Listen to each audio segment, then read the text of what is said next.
بسم اللہ الرحمن الرحیم۔ رسول اللہ صلی اللہ علیہ وآلہ وسلم حاضر اور ناظر نہیں ہیں۔ حضرت ابن عباس رضی اللہ تعالیٰ عنہ نے بیان کیا کہ رسول اللہ صلی اللہ علیہ وآلہ وسلم نے خطبہ دیا اور فرمایا، اے لوگو، تم اللہ کے پاس جمع کیا جاؤ گے، ننگے پاؤں ننگے جسم اور بغیر ہتھنے کے۔ پھر آپ صلی اللہ علیہ وآلہ وسلم نے یہ آیت پڑھی، جس طرح ہم نے اول بار پیدا کے وقت ابتدا کی تھی، اسی طرح اسے دوبارہ زندہ کر دیں گے۔ ہمارے ذمہ وعدہ ہے، ہم ضرور اسے کر کے ہی رہیں گے۔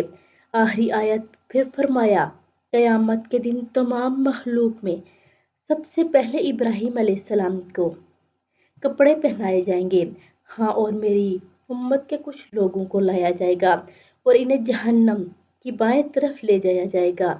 میں عرض کروں گا، اے میرے رب، یہ تو میرے امتی ہیں۔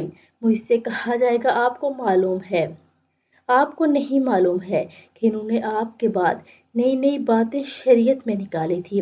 اس وقت میں بھی وہی کہوں گا جو عبدالصالح عیسیٰ علیہ السلام نے کہا ہوگا کہ میں ان کا حال دیکھتا رہا جب تک میں ان کے درمیان رہا، پھر جب تو نے مجھے اٹھا لیا، جب سے تو ہی اس پر نگران ہے۔ مجھے بتایا جائے گا کہ آپ کی جدائی کے بعد یہ لوگ دین سے پھر گئے تھے۔